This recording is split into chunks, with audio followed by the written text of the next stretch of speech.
오늘은 이제 유월절에 대해서 말씀드리려고 말씀 노트를 올렸습니다. 그, 지난주에 잠깐 말씀드렸는데, 우리 하나님 나라 2PM 준 모임에서 월요일은 우순택 형님이 골로새서를, 화요일은 장영성 목사님이 마가복음을, 금요일은 이영식 형님이 요한복음을, 토요일은 김상근 형님이 마태복음을 이렇게 말씀하시고, 또 최정윤 목사님은 주일날 집회에서 이제 에베소서를 주로 말씀하시기 때문에 그 주로 이제 신약 성경을 다루고 있잖아요. 신약 성경에서 주로 핵심적인 게 이제 십자가에 못 박힌 예수인데 그 이 십자가에 못 박힌 예수를 우리가 좀 더 이제 사전적으로 말고 문자적으로 말고 풍부하게 좀 이해를 했으면 좋겠다는 마음이 들어서 제가 일부러 이제 어 구약 성경에서 나타난 십자가의 실제를 이렇게 말씀드리려고 의도하고 이제 지난주에는 그 할례를 간단하게 이제 말씀드렸습니다. 그리고 그 할례를 말씀드리기 전에 플라톤을 빌려와서 플라톤은 이제 세계를 그 현상계와 이데아계로 본다는 말씀을 드렸고 뭐 플라톤의 이 생각에 전적으로 동의해서 그런 게 아니라 이 플라톤의 영향으로 그 헤브라이즘의 세계 안에도 이 실제라는 개념이 생긴 거죠. 성경에 실제라는 개념이 잘 없는데 이 철학자들이 주로 쓰는 개념이고요. 그 뭐 사전이나 이런 데 검색해 봐도 이 실제라는 개념이 시대에 따라서 철학자들의 연구에 따라서 좀 다르게 다 이렇게 인식되고 있기 때문에 그 실제라는 철학적 개념을 제가 말씀드리려고 하는 게 아니라 우리를 그 관통하고 있는 공통의 어떤 경험, 이 위에 하나님의 말씀이 이렇게 입혀져서 우리 안에 공통된 어떤 인식이 생겼단 말이죠. 그걸 이제 어, 공통적으로 가지고 우리가 하나님 말씀 들었으면 좋겠다. 이런 취지로 이제 말씀드렸습니다. 예를 들면, 이번 목요일 날 우리 돌지가 자기 피가 바뀌었다. 이렇게 표현했잖아요. 자, 피가 바뀌었다는 표현을 문자적으로 들으면 왜 우리가 교통사고 나서 출혈이 많은 환자에게 그 미리 이제 혈액은행에서 모아둔 피를 이렇게 수혈하는 걸 보고 이제 뭐 피가 많이 바뀐다 이렇게 표현하기도 하고 근데 지영이가 피가 바뀌었다는 말은 그런 뭐 예를 들어서 AB형이 뭐 O형이 됐다 이런 말도 아니고 그죠? 또 뭐 사고가 나서 내가 출혈을 많이 했는데 다른 사람 피로 수혈했다 이런 말이 아니잖아요. 이제 지영이가 하는 말은 생명이 바뀌었다. 뭐 우리 존재가 이제 S세계에서 새세계로 옮겨졌다 이런 표현을 쓴 거예요. 이거 우리가 다 알고 있는 사실 지영이 말을 들으면 금방 무슨 말인지 알잖아요. 이런 것처럼 우리가 이제 표면적인 말, 피가 바뀌었다는 말에 매이지 않고 피가 바뀌었다는 말의 내용, 실제를 우리가 알고 있단 말이에요. 이렇게 이제 말씀 인식해 들어간단 말이죠.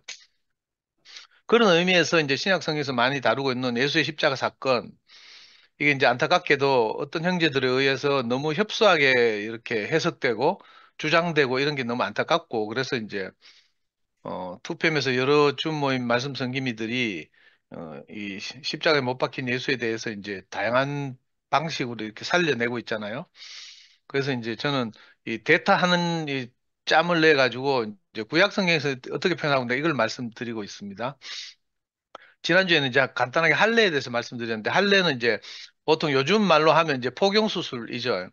그 남자아이들, 이제 대부분은 이제 사춘기 초입에 있는 남자아이들의 고추의 껍질을 약간 잘라내서 이렇게 수술을 하는 것을 보고 할례, 포경수술이라고 하는데, 그 유태인들은 이제 남자들이 태어난 지 8일째가 되면 아기 때부터 할례를 한다고 해요. 그래서 이게 아, 뭐 이런저런 우리 놀, 튀었는데 그거 간다. 금속을 좀 하겠습니다. 성매자매님, 죄송합니다. 예, 물이 튀었는지 우리가 안 들어도 되겠죠? 그래. 이 할례라는 말의 실제가 뭔가 하면, 물론 이게 이제 고대 사회 그 남성 중심적 사회의 한계이기도 한데, 그 남자들은 이제 이 태어난 지 8일째 된 날 성기의 껍질을 잘라서 자기 자랑을 처리한다 이런 말이잖아요. 그러니까 이게 남성 중심적 사회의 한계이기도 해요. 그 유대 사회가 그랬고 우리나라 이조 시대가 그런 것처럼. 이제 그렇게 말씀드렸고 오늘 이제 두 번째로 제가 이거 이 십자가의 실제에 관해서 구약에서 어떻게 예표하고 있는지 다양한 걸 내가 챗 GPT에 물어봤어요. 그러니까 챗GPT에서 뭐 다양하게 많이 말하더라고. 말해주던데, 제한된 시간에 그걸 뭐 다 다룰 수는 없고, 그래서 오늘은 이제 이 유월절과 유월절 어린 양의 실제에 대해서 뭐 같이 이렇게 이 나누는 시간이 되었으면 합니다. 그 유월절이란 영어로 하면 패스 오버 데이 이런 말이죠. 패스 오버. 어떤 사람도 유월절 하니까 진짜 문자 그대로 이렇게 한자가 없으니까 유월 하는 말을 이거 뭐야 줄라이? 6월이 영어로 줄라이 맞나? 메이가 5월이고 준이 6월이네. 그래 6월절 하니까 무슨 6월 달에 있는 절기 이렇게 생각하는 사람들도 있는 것 같아요. 내가 그 자매들 만나서 이렇게 교통하다 보니까 성경에 대해서 진짜 문외한들이 이렇게 이해하더라고. 근데 여기서 6월이란 말은 담을 넘는다 이런 뜻이죠. 월장한다. 우리 그 이제 사춘기 중고등학교 다니는 애들 수업 째고 이제 학교 담을 넘어서 바깥으로 도망가는 거 이런 걸 뭐 월장한다, 월담한다 이렇게 말하는데 패스 오버 데이 이걸 6월이라고 해요. 하나님의 사자가 이제 그 이집트의 모든 초태생들을 죽이는 일이 발생하고 거기서 이집트 사람인지 이스라엘 사람인지 구분이 안 가는데 그 어린 양을 잡아서 그 피를 문설주와 임방에 바르면 어 그 넘어간다. 뭐 하여튼 이런 의미를 가지고 있고 그 이 뭐 출애굽기 12장 1절부터 14절까지 긴 거 다 읽기는 그렇고요.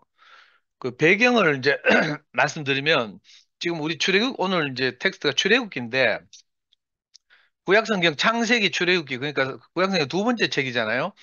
첫 번째 책 창세기가 그 핵심적인 내용이 뭔가 하면 아브라함, 이삭, 야곱, 요셉 이렇게 연결된 4대에 걸친 이걸 뭐 그 신학에서는 족장시대 이렇게 말하는데 아브라함이 하나님의 부름을 받죠.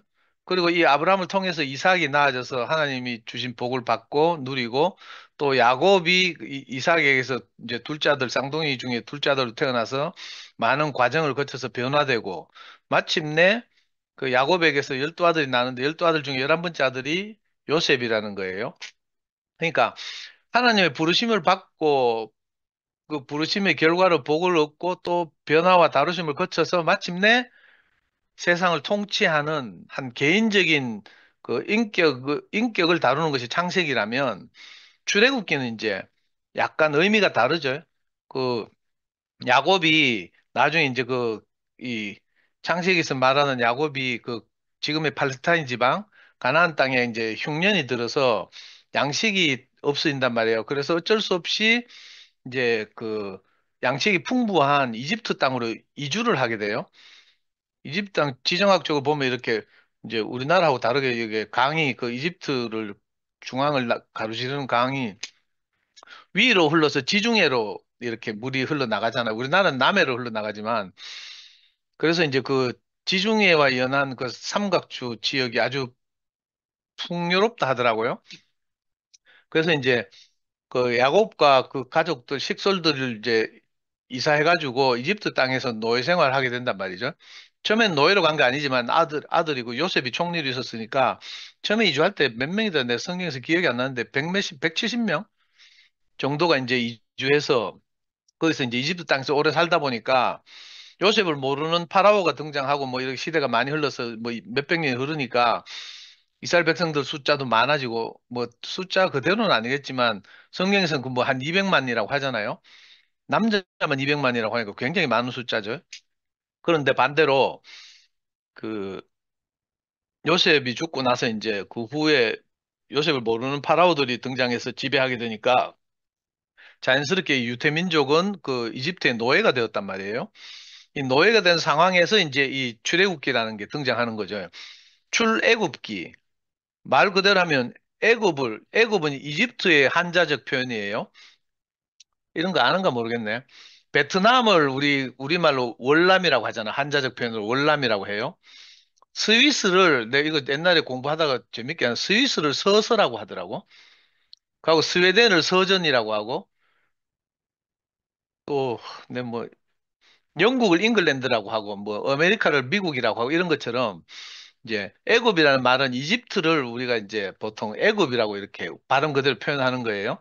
그러니까 우리 출애굽기니까 애굽에서 빠져나오는 기록 이런 뜻이잖아요. 이거 이제 가톨릭 성서에 보면 출애굽기라고 하지 않고 탈출기라고 이렇게 돼 있어. 영어 성경에서 엑소더스 이렇게 표현하죠. 그러니까 200만이나 되는 이 유대 민족이 이집트 땅에서 그 이집트의 지도자 황제를 파라오라고 불렀어요. 뭐 보통 이제 시대마다 다르죠. 왕이라고 할 때도 있고 뭐 황제라고 할 때도 있고 우리나라 같으면 신라 시대에 뭐 뇌물 마립간 이러면 뇌물 왕을 보고 뇌물 마립간이라는 게 이제 그 시대 지배자의 칭호예요. 이런 것처럼 그 몽고에는 뭐 칸이라고 했잖아요. 징기스 칸 이런 식으로. 그 이제 이집트에서는 그 시대 파라오라고 불렀는데 이 파라오가 이제 노예들을 유태민족을 노예로 삼아서 특히 이제 그 이집트의 어, 그 재산을 이게 저장하는 보관하는 창고를 짓는 일 국고성이라고 성경에 표현돼 있죠. 국가의 뭐 모든 이 재물들을 보관하는 창고를 짓는데 노예들을 동원해서 썼단 말이에요. 근데 이제 그 하나님이 모세를 통해서 이제 이 이스라엘 백성들을 불러내서 국고성을 짓던 이스라엘 백성들을 단체적으로 하나님의 성막을 짓는 대로 이제 끄집어낸다, 탈출시켜낸다, 뭐 이런 뜻에서 이제 이 유월절이라는 게 있는 거죠. 그 이제 생략하자면 그 모세가 이제 자기는 보잘것 없어가지고 능력도 없고 이래가지고 쫄아가지고 하나님한테 저는 못하겠습니다 하니까 뭐 성경에 그런 말 나오잖아요. 하나님이 갑자기 뭐 모세가 들고 있는 지팡이를 땅에 던져보라 했다가 갑자기 뭐 땅에 던져보니까 지팡이가 뱀이 되고 뭐 이런 거 있잖아요. 그런 온갖 에피소드를 거쳐서 이제 하나님의 능력을 모세에게 보여준 다음에 모세를 시켜서 이집트의 파라오를 찾아가게 하는 거예요.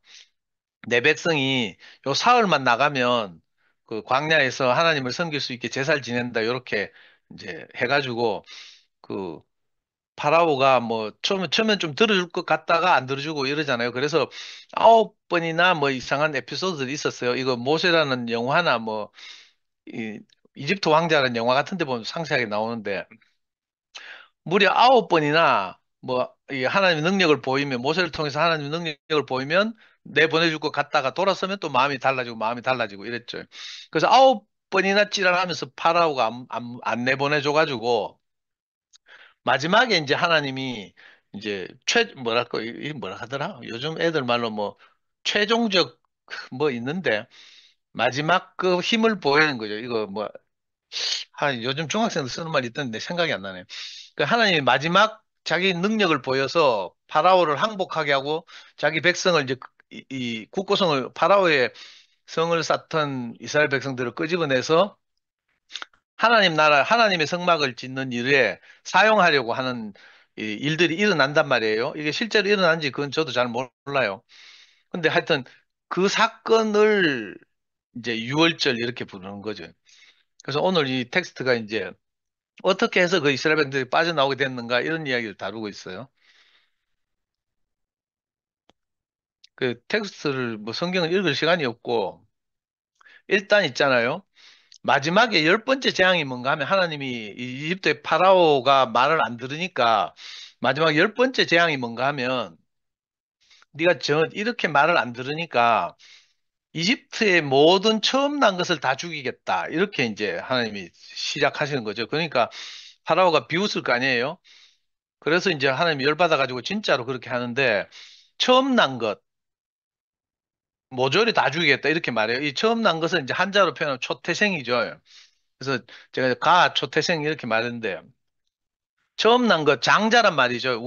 우리나라에도 이런 게 있는데 장자 하면 뭔가 좀 가장 힘 있는 것, 능력 있는 것, 이걸 이제 표현할 때 장자 이렇게 표현하고 장손 뭐 이런 말 있잖아요. 뭐 우생학적으로도 그런지 모르겠는데 첫째가 뭐 부모의 제일 좋은 유전자를 그대로 물려받는다 하더라고. 우리 형이 장자잖아, 장자. 나는 두 번째고, 상구는 세 번째고, 뭐 이런데. 하여튼, 그 초태생이란 말, 성경에서 말하는 처음 난 것이란 말은 사람이든지 짐승이든지 처음 난 것은 그 강한 것, 힘 있는 것, 이런 걸 상징한다는 거예요. 그래서 이 처음 난 것을 다 처리한다, 이런 뜻이에요. 자, 이걸 이제 이거 왜 그런 말 있잖아요. 이집트에 처음 난 것을 하나님이 막 다 죽이니까 실제로 영화 같은 거 보면 검은 구름 같은 기운이 싹 온 집을 막 이렇게 돌아다니다가 어느 날 갑자기 옆집에서 막 아기가 뭐 그 집에 장자가 죽는 소리가 막 나거든요. 그 죽은 걸 발견한 부모들이 막 통곡을 하면서 울고 막 이런 장면이 있어. 근데 유태인들의 집안은 조용히 지나가고 뭐 이런 게 있어요. 근데 우리가 객관적으로 생각하면 이건 너무하잖아. 하나님이 너무 잔인하잖아요. 뭐 태어난 모든 아무리 이집트에서 큰 잘못을 했기로서니 모든 처음 난 것을 다 죽이는 이런 일을 범한단 말이에요. 그러니까 이걸 표면적으로 들으면 하나님이 잔인한 분이 이렇게 되는데 이거 역사적 스토리로 들을 게 아니라 우리가 처음에는 다 바로를 추구하던 사람들, 애굽에서 북고성을 쌓던 사람들이라고 할 수 있는 거죠. 우리가 하나님 만나기 전에는 우리가 세상에 살 때 내가 속한 세상에서 거기서 더 높아지고 어떻게든 잘 되려고 하는 바로를 지향하던 사람들, 바로가 되고 싶은 사람들로 살았잖아요. 그런데 이상하게 이제 어떤 일을 거쳐서 우리의 처음 난 것, 우리의 자랑이 끝난단 말이에요. 우리가 쫄딱 망하게 된단 말이에요. 여기 모여 있는 한 분 한 분이 다 사연이 있고 하나님께 부름받은 이 뭐 사건이 다 다를 텐데 그럼에도 불구하고 공통적인 것이 뭔가 하면 우리가 내게 힘이 있을 때는 절대로 하나님이 불러도 내가 말을 안 듣는 거라. 저도 뭐 그런 경험인데 시간 관계상 다 생략하지만 저마다 자기가 잘 나갈 때는 교회 안 다니거든. 뭐 하나님의 부름을 받지도 않고 뭐 우리가 자기 힘으로 사는 거죠.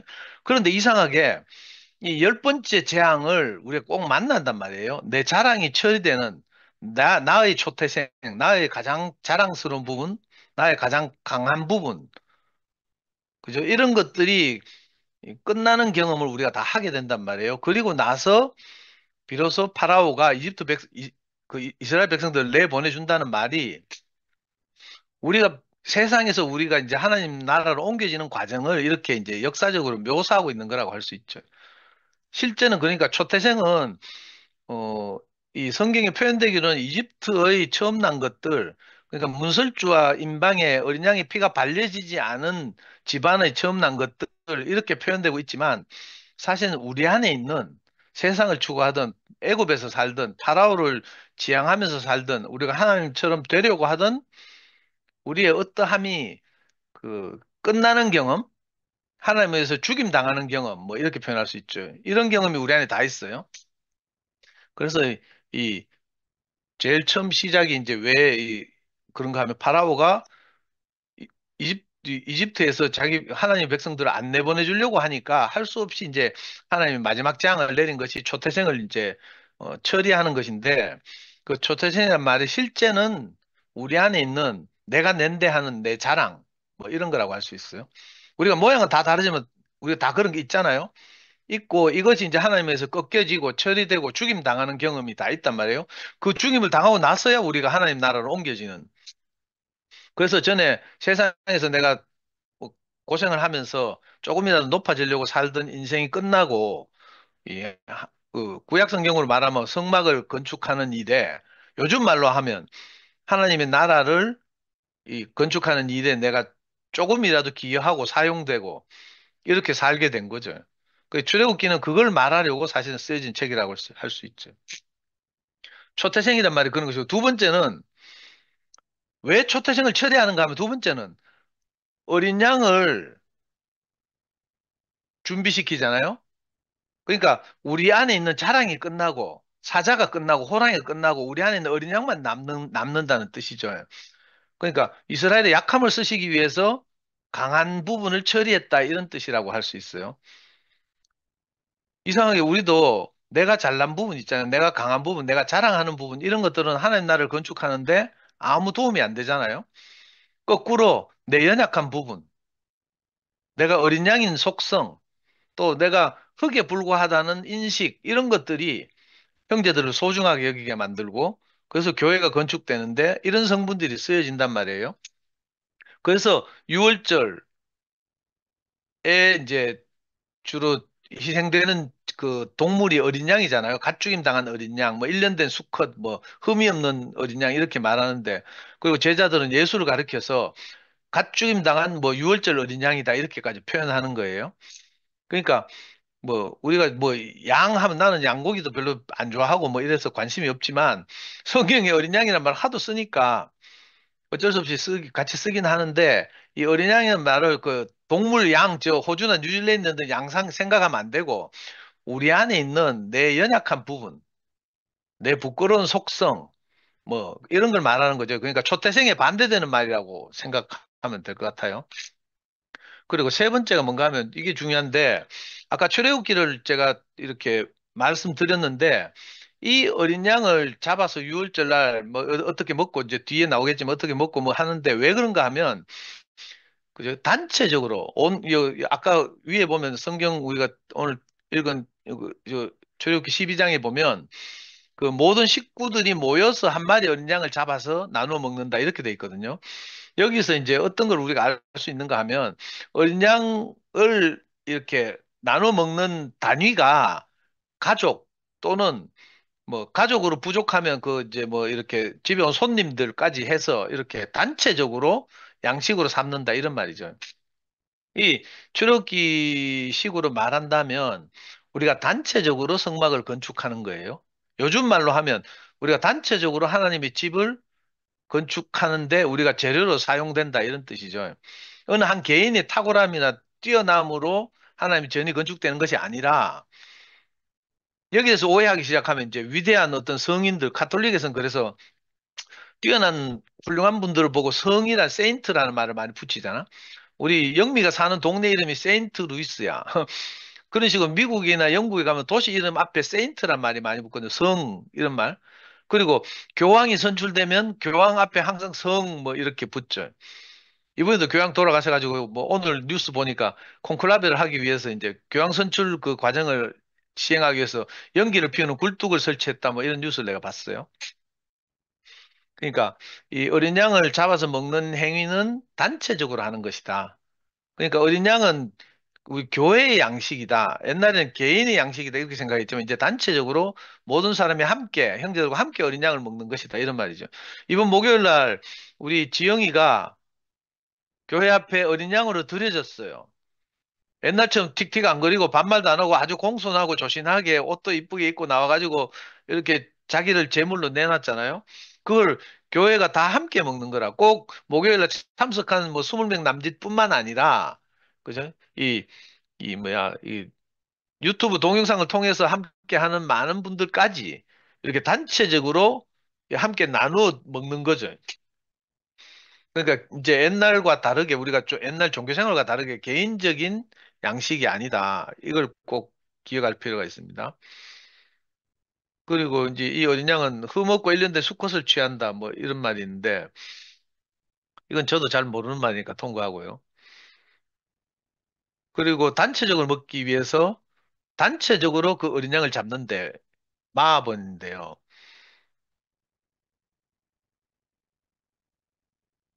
그러니까 우리의 양식은 어떤 인격인가 하면 이 단체적인 교회 앞에 드려지는 어린 양 이렇게 볼 수 있잖아요. 그러니까 이 뭐 실제적으로 우리가 이제 교회 생활하거나 가족의 생활을 해보면 알겠지만 우리의 양식이 되는 분은 그죠? 우리 모든 사람들을 만족하기 위해서 자기 자신의 죽음으로 드려지는 거죠. 자기 부끄러움을 이렇게 전시하고 공개하고 이렇게 함으로써 우리 모든 사람의 양식이 되잖아요. 그 자꾸 지영이 이야기해서 미안한데 목요일 날 지영이가 자기 어릴 때부터 엄마 사랑을 못 받고 이렇게 살았던 것 10원짜리 인생도 아니었고 저도 생생하게 기억하거든요. 제가 그 제일여상 뭐 야간부 다니다가 그 양성숙 선생님을 만나서 희한하게 엉거주춤 교회로 따라왔단 말이에요. 근데 거기서 뭐 목사님 하시는 말씀이 들렸대. 인생의 가치에 대해서 들렸대. 그 가치에서 듣고 나서 이제 교회 생활 해보니까 자기가 그죠? 이 7달 만에 태어나고 뭐 이래가지고 엄마의 걱정만 끼치고 늘 엄마한테 혼나고 이러면서 자기 가치가 10원짜리도 안 된다고 생각했던 것이 하나님 말씀이 딱 오고 나니까 우리 인생의 가치가 너무 존귀하잖아요. 하나님이 그 할 집을 건축하는데 우리가 필요하다고 우리를 부르셨다니까 우리 가치가 너무 귀해지는 거예요. 그래서 그때 지영이가 불멸의 간증을 했잖아요. 10원짜리도 안 되던 인생이 10조 원짜리 인생이 되었습니다. 이렇게 간증해서 모든 사람들의 그 뇌리에 새겨졌어. 우리 영안에 신비에 새겨진 거죠. 그때 지영이가 지금 40 몇 살이니까 그때 17살 뭐 요럴 때 했던 간증인데 시간이 얼마나 흘렀어? 20년이 넘게 흘렀잖아. 근데 우리가 그거 다 기억하고 있단 말이에요. 가끔씩 착각하는 분들이 이번 목요일도 보니까 10조 원짜리라고 지영이가 분명히 말했는데 10억짜리라고 100분의 1로 그걸 낮춰서 말하는 사람들이 있더라. 근데 원본은 10조 원짜리 인생보다 더 귀하게 됐다. 이렇게 표현했거든요. 이 놀라운 일이죠. 이렇게 자기 부끄러움을 지고 또 그 중증 장애인하고 두 번 결혼하고 이런 거 있잖아요. 그때 지영이가 옛날에 교회 앞에서 간증할 때 돌아와서 간증할 때 내 생각이 나는데 자기가 살고 싶어서 그죠? 이 사람들이라면 자기를 버리지 않을 것 같았어. 그 휠체어를 탄 중증 뇌성마비 환자들과 결혼해가지고 그것도 두 번이나 이렇게 결혼해서 어려운 이 삶을 살다 왔다 이런 이야기를 이번에도 간단하게 했잖아요. 그러니까 교회 앞에서 양식이 되는 것은 바로 우리의 이런 연약함, 부끄러움 이런 거죠. 내 잘남, 잘나감 이런 게 우리 양식이 되는 게 아니고 이 신기하게도 세상과 전혀 다른 양식을 이렇게 교회 앞에 내놓는단 말이에요. 제가 옛날에 그 좀 오래된 이야기인데 한 15년, 20년 전쯤에 어떤 분이 우리 교회에 왔어. 그래서 누가 소개를 하더라고. 소개를 하는데 이분이 여기가 어떤 곳인지 모르니까 자기를 이야기하는데 지영이처럼 이야기하는 게 아니라 반대로 그때 무슨 여당 한나라당의 부녀회장입니다 하면서 뭐 그 정부에서 뭐그 집권당에서 받은 감사패 막 이런 걸 막 우리 앞에 보이면서 전시하고 막 이러는 걸 봤어요. 그런 건 우리한테 전혀 양식이 안 되잖아요. 훌륭한 분이고 아 뭐 그런 건 알겠는데 그러나 우리하고 동일시가 안 돼. 그래서 우리 양식이 못 되는 거예요. 근데 그게 아니라 이 흠없는 어린 양, 부끄럽지만 연약하지만 가축임 당한 이런 형제 자매들이 우리의 양식이 되는 거죠.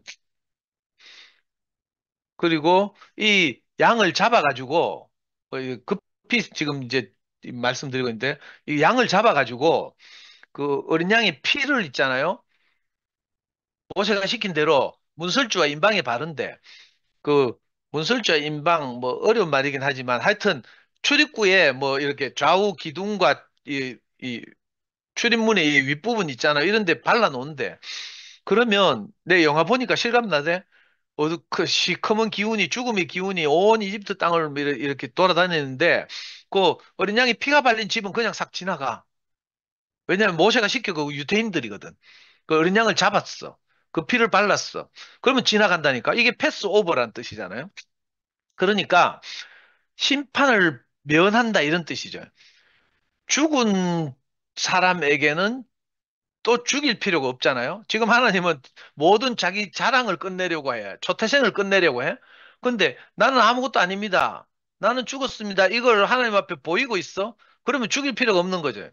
세상 법에서도 뭐 이렇게 뭐 형사소출하거나 이러잖아요. 뭐 무슨 살인죄 저질러졌다. 그러면 이제 그 뭐 체포해가지고 조사를 한 다음에 검사가 법원에 기소를 해서 형벌에 처하게 뭐 이렇게 하는 절차가 있어요. 그런데 어떤 사람이 자기가 살인을 저질렀잖아. 살인을 저지른 다음에 뭐 홧김에 저질렀어. 그래가지고 자기도 어디 뭐 뛰어내려 투신 자살을 해. 그럼 어떻게 돼요? 범인이 이미 죽었어. 그럼 그 사람 기소를 못 하는 거라. 왜? 처벌받을 그 당사자가 없다는 뜻이죠. 이런 세상에서도 이런데 이제 이걸 인격적으로 말하면 내가 하나님 앞에서 아무것도 아닙니다. 내 자랑은 없습니다. 나는 흙에 불과합니다. 뭐 이런 고백도 우리가 교회 앞에서 자주 하잖아요. 자, 이런 사람들 앞에는 송사가 없어. 내가 아무것도 아닌데 뭐 내가 뭔데 나는 성미아보다 좀 잘났는데 내 이 생각 있잖아요. 근데 성미아가 나를 무시하고 내보다 더 잘난 척을 해. 그러면 내가 기분 나쁜 거라. 이상하죠? 근데 내가 아무것도 아니잖아? 그럼 성미아가 뭐라 하거나 내하고 살아줘서 감사합니다. 이렇게 되는 거예요. 이 참 신기한 거죠. 그러니까 이 어린 양의 피를 가축임 당한 어린 양의 피를 문설주와 임방에 바른다는 말이 무슨 말인가 하면 내가 하나님 앞에 죽은 자입니다. 이걸 내가 선포하는 거예요. 요즘 말하면 뭐 십자가에 못 박힌 예수가 바로 나다 하고 위층에서 떠드는 거하고 좀 비슷한 말이라. 그죠? 내가 하나님 앞에서 아무것도 아닙니다. 나는 한 피조물입니다. 나는 흙으로 지어진 인생에 불과합니다. 내 자랑은 끝났습니다. 자, 이렇게 고백하면 하나님의 사자가 우리를 심판할 일이 없어. 그냥 넘어가. 형제들도요. 우리가 형제들 앞에서 울면서 아무것도 아니라고 고백하는데 형제들 내보고 손가락질 할 사람 아무도 없어요. 이게 어떻게 보면 교회 생활하는 비결이죠, 비결. 그죠? 내가 아무것도 아닙니다 하는데 누가 나를 송사하겠어요? 아무도 송사를 못해. 사탄도 송사를 못하고 하나님도 송사를 못하고. 이게 진짜 자유자가 되는 길이죠. 그래서 이 유월절은 이 이스라엘에서 늘 핵심적으로 지키는 절기가 탄생하는 건데, 그리고 이 어린 양을 잡아서 문설주 임방에 피를 바르는 것으로 끝이 아니고요. 그 문을 딱 닫고 피를 바른 다음에 문을 딱 닫고 그 안에서 그 아까 말한 그 단체 식구들이 어린 양 고기를 나눠 먹어. 그죠? 어린 양 고기를 나눠 먹어야 돼요. 왜냐하면 피를 발라서 하나님이 심판을 넘어가잖아요. 유월절. 하나님이 내 잘못을 넘어가 준단 말이에요. 근데 넘어가 준다고 해도 내가 아직 어린 양은 아닌 거라. 그러니까 어린 양 고기를 먹고 내 살과 피가 되어서 내가 어린 양으로 생명이 자라나야 하는 거죠. 그 처음에 우리 교회 오시는 분들이 뭐 이런저런 걸 해도 우리가 다 이렇게 그죠? 묵묵히 이렇게 지켜보고 있잖아요. 응원하고 이래요. 근데 그 사람이 하나님 말씀을 듣고 점점 그 생명이 자라나서 우리가 같은 생명을 가져서 이렇게 함께 살 수 있는 사람이 될 때까지 시간이 필요한 거죠. 근데 이런 걸 생략하고 뭐 십자가에 못 박혀서 뛰어내지 못한 예수가 바로 나다 이칸다고 되는 게 아니라 바로 나긴 하지. 사람이긴 하지. 그러나 우리가 하나님 말씀이 우리 인생 안에 덮여져서 내 폐연 자국마다 하나님 말씀으로 골고루 채워져서 내가 어린 양의 성분으로 변화하는 게 필요하죠. 그래야지 같은 어린 양끼리 함께 사는데 사자가 한 마리 오면 어린 양이 어떻게 살아요? 못 살잖아. 종이 다르기 때문에 못 살거든요. 그 너무 신기한데 시간이 많이 됐네. 이 어린 양 고기를 먹을 때 이제 이 어린 양 고기를 먹는 방법, 그러니까 교회에서 형제들의 간증이나 말씀을 듣는 방법에 관해서 6가지로 제가 정리해 놨어요. 첫 번째, 어린 양의 살코기를 구워서 먹으래. 신기하죠? 날 것 그대로 먹으면 안 된대. 오늘날 많은 기독교인들이 성경에 쓰여 있는 말 그대로 먹는 거라 날 것으로 먹는다는 거 비슷하죠. 그 문자의 가치는 한계가 있어요. 이러면 내게 와서 소화가 안 돼. 양식이 안 돼요. 왜 구워서 먹는가 하면 잘 익혀서 소화하기 쉽도록 하기 위해서 구워서 먹는다 뜻이에요. 물론 구우면 맛도 있지만, 그죠? 날 것 그대로 먹으면 내게 와서 양식이 안 되니까 성경 말씀 좋은 말씀 많잖아요. 그래서 그 성경 말씀을 외우는 분들도 많고 막 이래. 근데 성경을 교조적으로 성경 말씀을 구구절절 그 낭독한다고 해서 그게 우리한테서 막 공감이 일어나거나 이런 건 아니거든요. 물론 성경 중에도 막 아름다운 구절들 많이 있지. 유명한 구절들. 시편 23편, 뭐 이사야 53장. 이런 말들은 그냥 듣기만 해도 좀 이렇게 감동이 되고 은혜가 되긴 하지만 본질적으로는 그죠? 이 굽지 않고 생짜배기로 성경 말씀을 그냥 듣는다고 해서 날 것 그대로 우리 인생의 양식이 돼서 우리가 그 성경 말씀대로 사라지는 어린 양으로 삶이 사라지는 이건 어렵거든요. 그래서 이 어린 양 고기는 구워서 먹으래. 그러면 내가 이런 의문이 생겨요. 구워서 안 먹고 삶아서 먹으면 안 되나? 뭐 이런 의문이 생기죠. 근데 옛날에 이 목사님 하시는 말씀이 삶으면 형태가 변형된대. 그러니까 왜곡된다는 거죠. 우리 마음대로 막이 삶아서 뭐, 무슨 말인지 알겠죠? 뭐, 이 소화하기 쉽게 하기 위해서라면 뭐 구워서 먹는 거나 삶아서 먹는 거나 50보 100보고 요즘 요리 방법이 다양하게 나오지만 옛날 구약 성경에서 말하는 대로 하면 그죠? 우리가 우리 양식으로 소화하기 쉽게 하기 위해서 구워서 먹되 그 형태를 하나님의 생명을 변형시키면 안 된다, 내 멋대로. 그래서 날 것으로 먹어도 안 되지만 삶아서 먹어도 안 된다. 이런 말 하는 거예요.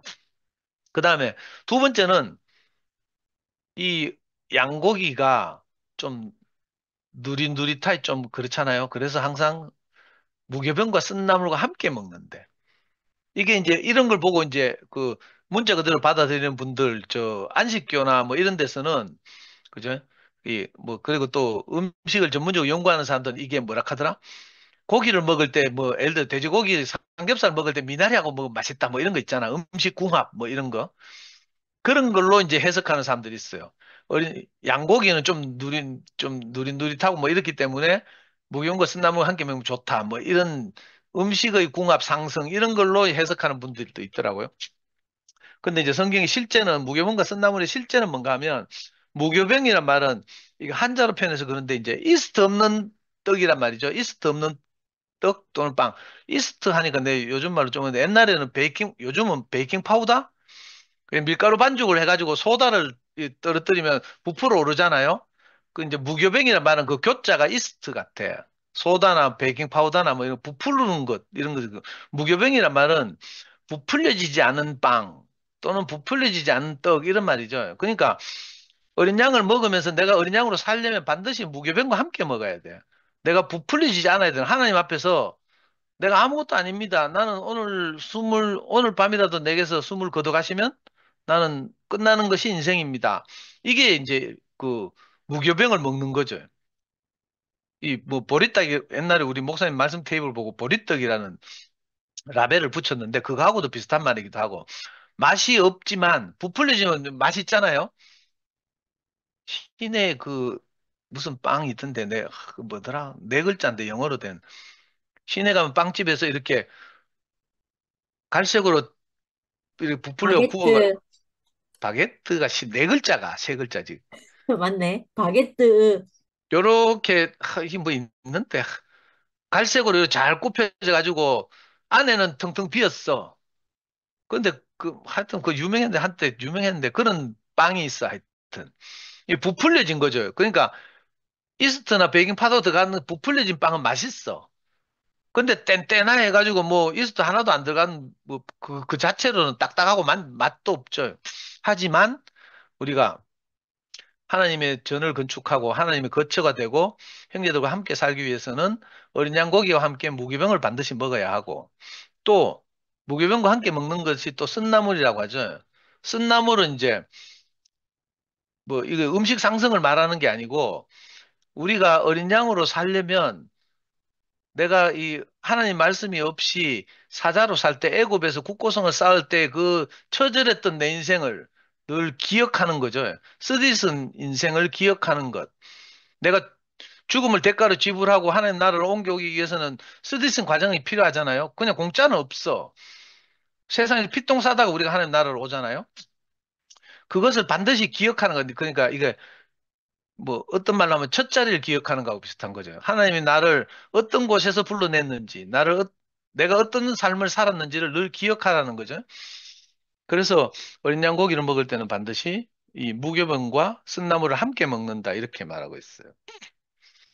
그리고 이거 재밌던데 나 이거 오늘 이거 이 말씀 읽다가 좀 은혜가 됐는데 어린 양 고기를 먹을 때 머리와 정강이와 내장도 다 불에 구워 먹으래. 이거 난 내 취향이 딱 아니거든요. 내가 음식을 먹는다 하면 나는 음식 까다로워서 가리기를 잘해. 그래서 내장 이런 거 잘 못 먹어요. 옛날에 대구에서 유명한 맛집이 봉덕동에 하나 있는데 거기는 뭐지? 대구탕집인데 알곤 대구탕집이라고 대구탕이 아니라 대구에 들어있는 알과 곤 이걸 막 엄청나게 막 재래식 냄비에 엄청나게 끓여서 주는 그런 집이 있어. 남구청 있는 데 가면 그 맛집이거든. 내 옛날에 거기 한 번 간 적 있어요. 근데 나 그렇게 많이 주는데도 못 먹겠더라니까. 대구탕에 살은 내가 먹겠는데 대구탕에 그 무슨 말인지 알죠? 곤하고 뭐 이런 거 있잖아. 내장 이런 거. 근데 어린 양을 먹는데 머리와 정강이와 내장도 다 불에 구워 먹으래. 내 취향이 정말 안 맞나? 우리는 성격이 깔끔해가지고 이 잘 안 되는데. 근데 이 말씀에 하나님 말씀을 보니까 이게 너무 신기한 것이 네가 좋든지 싫든지 네 기호대로 하나님 말씀을 듣거나 먹어서는 안 된다 이런 말이죠. 교회 안에서 형제들이 자기들이 산 인생을 우리 앞에 전시한단 말이에요.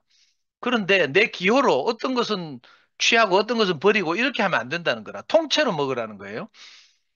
예를 들어서 지영이가 이번 목요일에 들어졌어. 어린 양으로 들여졌잖아요. 그 어린 양을 통째로 우리가 받는 거죠. 근데 예를 들어서 삼촌 이모들한테 반말하는 지영이 니는 싫고 피가 바뀌었다는 지영이는 좋고 뭐 이렇게 내 기호대로 뽑아서 뭐 이렇게 먹으면 안 된다는 뜻이라. 통째로 먹으라는 거죠. 이게 너무 신기하더라고. 그러니까 그리스도는 우리 기호대로 이렇게 우리한테 오는 분이 아니고 우리 양식이 되는 분이 아니라는 거죠. 저는 특히 내 기호가 분명하고 이래가지고 이 말씀이 나를 더 심판하더라고. 아, 어린 양고기는 내 기호대로, 내 취향대로 형제들을 우리가 대할 때도 이런 게 있잖아요. 저는 이런 게 많은데 내 마음에 드는 형제가 있고 내가 좀 마음에 덜 드는 형제가 있어. 그래서 좀 이렇게 거리를 두고 뭐 이런 경우 많잖아요. 그하고 내 마음에 안 드는 형제가 교회 앞에서 나와서 간증하면 내가 귀를 아예 닫고 떠들고 막 이런다니까. 근데 이 말씀을 딱 들으니까 내가 심판이 딱 되대요. 그러니까 내 기호대로 하나님 말씀을 들으면 안 된다는 거죠. 형제들 간증도 마찬가지고 교회에서 공급되는 어린 양을 먹을 때 내 기호를 뒤로 하고 통째로 먹어야 된다. 머리와 정강이와 내장도 다 뿌려 구워 먹으라. 이렇게 하니까 아, 내가 이렇게 교회 안에 살아야 되겠구나 이런 생각이 들고요.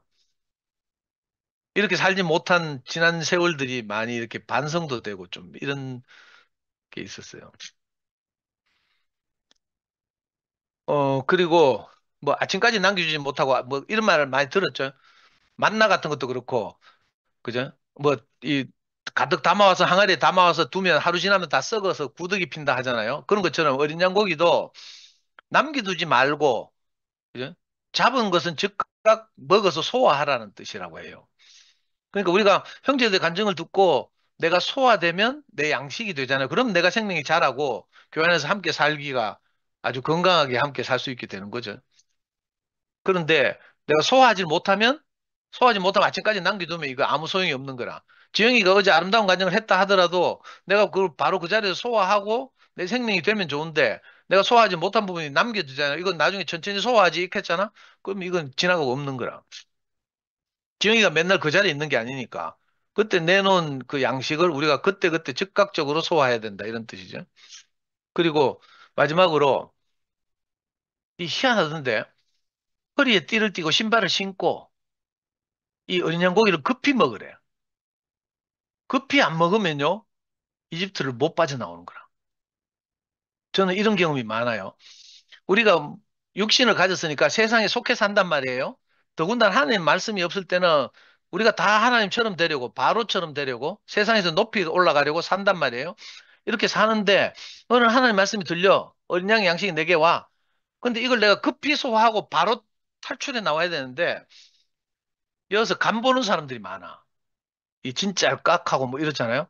저는 특히 이제 그 자매들한테 학부모들한테 복음을 전하고 살다 보니까 이런 분들 진짜 많았어요.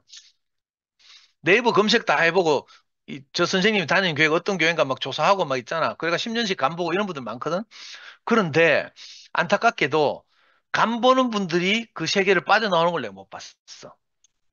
근데 내가 너무 절박해가지고 그 말을 듣자마자 바로 들이대는 사람도 있다니까. 이런 사람들은 그 세계를 빠져나올 수 있어요. 그러니까 6월절 날 밤에 어린 양고기를 잡아서 문설주 임방에 피를 바른 다음에 그 집안에 모여가지고 그저 단체적으로 그 어린 양고기를 섭취하고 할 때 신발을 미리 신고 허리띠를 띠고 출발 준비를 하고 있어야 된다는 뜻이에요. 이 어린 양고기를 딱 먹으면 내가 사자의 세계에서 딱 구분돼가지고 내가 바로 빠져나올 수 있는 거지.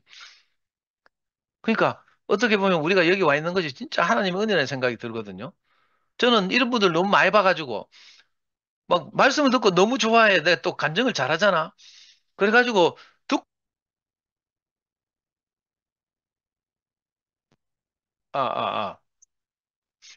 듣고 나서요. 바로 와 선생님 다니는 교회 어디에요? 하면서 바로 오는 아줌마들 있어.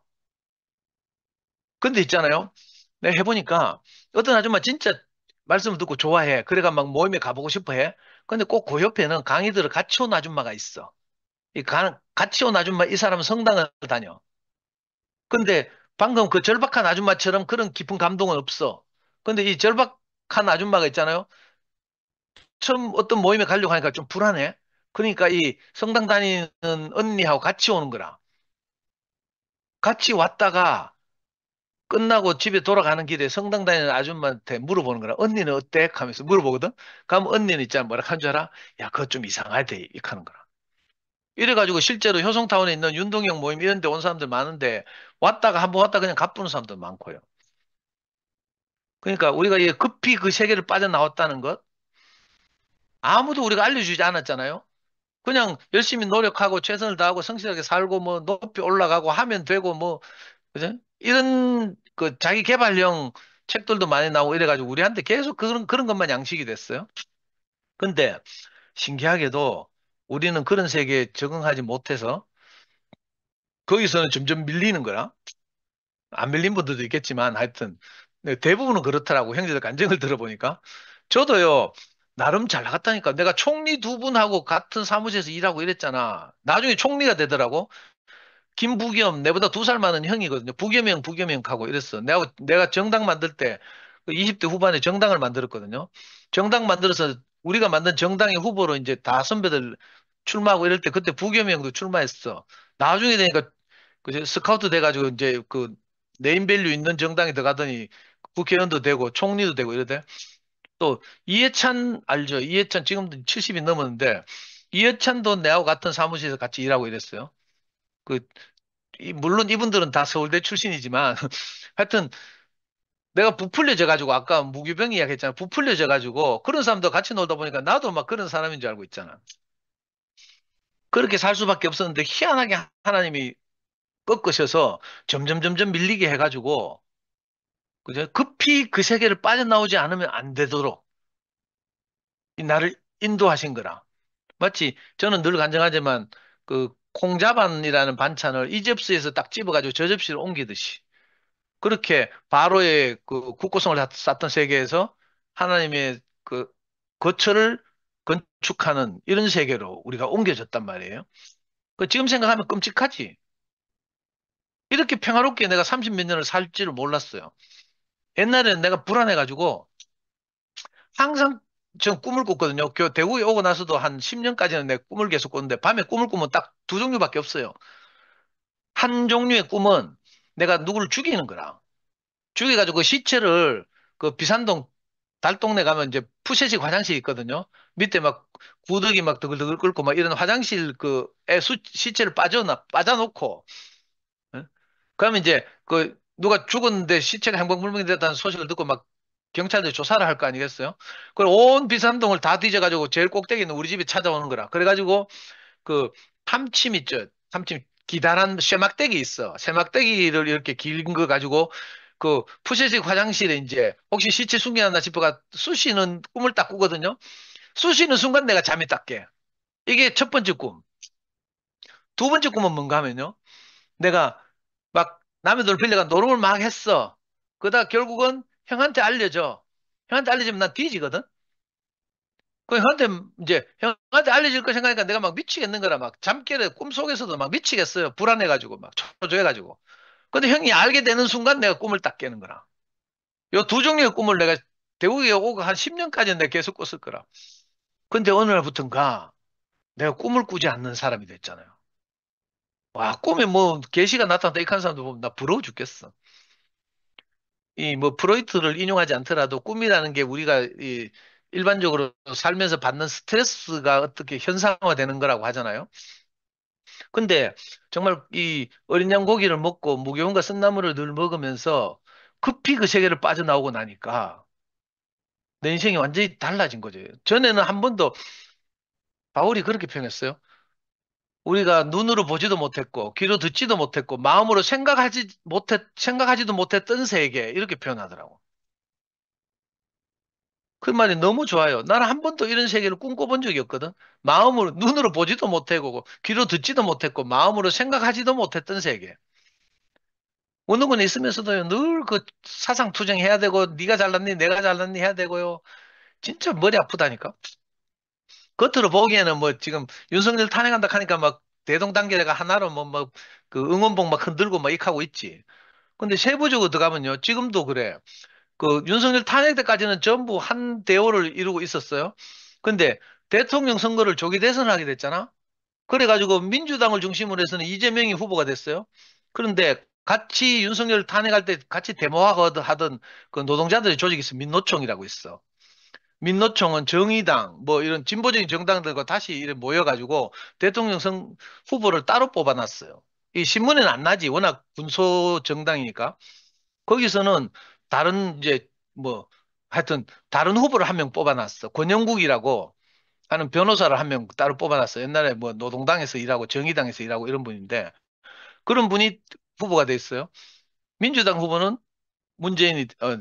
이재명이 돼 있어요. 이렇게 점점 이렇게 뭐 어떤 때는 뭐 하나가 되는 것 같다가도 어떤 때는 짜갈라지고 분열되고 막 이렇게 돼.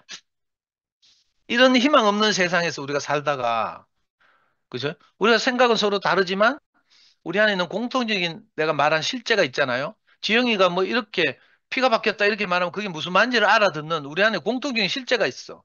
경험은 다 달라. 근데 하나님 말씀이 우리 경험과 딱 부딪혀서 생긴 뭐 어떤 반응이 있단 말이에요. 현상이 있단 말이에요. 이걸 보고 옛날 사람들은 성경에서 그리스도라고 불렀어요. 제가 플라톤의 이데아를 이야기한 게 뭐 플라톤을 지지하고 플라톤의 철학을 뭐 말하기 위해서가 아니라 우리 안에 공통적으로 하나님이 남겨놓으신 흔적이 있단 말이에요. 이 흔적을 공통적으로 그냥 그리스도라고 불러. 근데 그리스도라는 것이 형제들마다 다 다르니까 이렇게도 표현되고 저렇게도 표현되고 뭐 이런단 말이에요. 근데 우리가 옹책할 때는 그죠? 왜 그렇게 표현하지? 이래가지고 이 소화하기 쉽지 않았고 뭐 이렇게 서로 다른 것이 문제가 됐단 말이에요. 근데 희한하게 하나님 우리를 흩으시고 난 다음에 내가 2PM에 와서 생활하다 보니까 이게 새롭게 보이는 거예요. 아, 나와 다른 형제들을 통해서 나와 다른 경험을 한 하나님의 흔적이 그 형제들의 특징을 통해서 표현되는구나. 그리고 이 서로 다른 형제들이 모여서 교회를 건축하는구나. 이걸 알게 됐어. 나하고 똑같은 형제들만 있으면 너무 재미없을 거야. 난 너무 진지하거든요. 웃지를 못해. 우리 자매가 제 가장 큰 단점이 뭐라고 하는가 하면 유머가 없는 거라고 해. 나는 항상 진지하고 신경질 잘 내고 있잖아. 이런 식이거든. 근데 내 같은 형제들만 있으면 교회가 안 돼. 근데 교회는 다양해 가지고 있잖아요. 우리 그 황무석 형님 있잖아. 항상 그 코믹하게 나와서 기타 치면서 우리를 웃기고 하는 분들도 있고. 그죠? 또 상근이 형처럼 항상 이렇게 진지하게 말씀을 선포하는 분들도 있고 막 이러니까 이 다양한 것들이 모여서 교회가 된다는 것을 최근에 알게 됐어요. 우리가 이렇게 그러니까 이스라엘 백성들이 단체적으로 출애굽한 사건이나 우리가 단체적으로 이렇게 투표에 와서 함께 사는 생활이 사실은 실제적으로 같은 거죠. 이게 역사적으로 따지면 뭐 수천 년의 간극을 두고 있고 배경도 다르고 뭐 다 달라요. 우리가 이집트에 가서 살아본 적이 없잖아요. 살기는커녕 이 여행도 못 갔는데. 그런데 우리가 살던 이집트가 다 있단 말이에요. 저마다 이집트. 저마다의 애굽이 있고 거기서 국고성을 쌓던 피똥 싸던 시절이 있었고 거기서 하나님이 우리 인도자를 보내가지고 우리를 불러낸 사건이 있고 그래서 오늘 우리가 여기 모여서 함께 하나님의 집을 건축하는 거죠. 그러니까 이게 실제라는 거예요. 그래서 저는 지금 출애굽기를 이야기하고 있지만 오늘 우리 교회 생활과 너무 오버랩 돼가지고 이게 머나먼 남의 일 같지 않은 거죠. 그래서 제가 이제 뭐 다음 주부터 상근이 와서 다시 말씀하시겠지만 우리가 2PM에서 생산되는 말씀이나 간증을 들을 때도 항상 이렇게 그죠? 공통적인 실제를 가지고 어떤 말씀을 들으면 나와 다른 것으로 들리는 게 아니라 나와 경험은 다르지만 저게 그리스도구나. 그래서 우리 양식이 돼서 우리가 소화하기 훨씬 쉽다는 말씀입니다. 정말 지금 생각해도 그 정말 끔찍하고 저는 인생에 사는데 여유가 너무 없어가지고 내 오른쪽 주머니에 동전 100원짜리 몇 개 들은지 다 기억하고 살았다니까. 너무 가난해가지고. 정말 이 경상도 사투리를 짜치게 살았잖아요. 근데 요즘은요. 내 그 흔하디 흔한 신용카드 하나 없어. 그래도 아무 지장이 없어요. 내 인생을 사는데, 그죠? 진짜 성경에 나온 대로 하나님이 뭐, 들에 핀 들국화를 보라, 뭐, 공중에 나는 새를 보라, 길쌈도 아니하고, 뭐, 먹이시지도 않는데도 절마다 잘 살고 있다. 하물며 너희일까 보냐. 이렇게 하나님 말씀하시잖아요. 정말 제가 그렇더라고요. 난 여러분들 아시는 것처럼 저는 직업도 없이 월급도 한 번 못 받고 지금 어느덧 66이 됐어요. 우리 자매한테 한 번도 월급 봉투를 갖다 줘본 적이 없어. 너무 부끄럽잖아요. 그런데 이상하게 이 하나님 말씀을 만나고 나서 대우에 와서 생활하고 내가 뭐 온 동네 세상에 다니면서 복음을 전하고 하는데 내가 뭐가 부족해서 전하지 못한 적이 한 번도 없어요. 필요하면 하나님이 채워주시더라니까. 저는요, 복음을 전하다 보니까 우리 귀한 자매들이 나타나가지고 저를요, 월요일 날 상도쌤을 태워 다니는 사람, 화요일 날 상도쌤을 태워 다니는 사람, 금요일까지 내 순번을 딱 정해가지고 왜냐면 순번 안 정하면 싸우고 막 이러더라고. 그리고 대구 시내 온갖 맛집을 내가 다 초청받아 다니면서 상담한답시고 뭐 요즘 내 연구소 한다고 연구소 붙박혀 있으면서 이런 일이 없지. 그전에는요.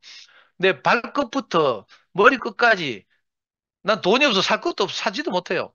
근데 전부 다 뭐 선물 받은 거 이걸로 다 채웠잖아. 진짜 감사하게 살았어요. 요즘은 이제 투팸에 올인해가지고 내가 뭐 그럴 여유가 없지만 뭐 다른 뭐밥 사준다 해도 내 나갈 시간도 잘 없는데 정말 하나님이 우리 인생을 귀하게 이렇게 불러서 각자대로 사용하시는 것 같거든요. 지영이를 봐도 정말 그래. 저는 할 수 없는데 우리 지영이가 그, 그 귀한 누님, 그 정영이 누나 요즘 편찮으시고 이래가지고 병원에 가고 이럴 때마다 지영이한테 연락해서 지영이가 돌보고 이런 걸 보면서 아, 내가 하지 못하는 일을 우리 지영이가 하는구나 싶으니까 너무 감사하잖아요. 그러니까 한 사람 한 사람 내가 다 모르지만 이렇게 귀하게 하나님이 사용하시기 위해서 우리를 불렀구나. 그리고 궁극적으로 우리로 하여금 단체적인 한 사회를 이루고 살게 하는구나 이런 생각이 들었고요. 그래서 저는 어떻게 하면 형제들 이거 보석같이 발굴해가지고 우리 교회 앞에 형제들 간증을 좀 들을까 싶어가지고 간증 좀 하는 사람들 다 막 억지로 시키잖아. 목요일 날 말씀 좀 하라고. 너무 그게 행복하거든요. 형제들에게 베푸신 하나님의 은혜를 우리가 듣고 누리고 먹고 소화하고 우리 생명이 자라고 함께 교통하면서 사는 이 생활이 너무 감사합니다. 주님을 찬양합니다. 시간이 많이 됐네요. 아유,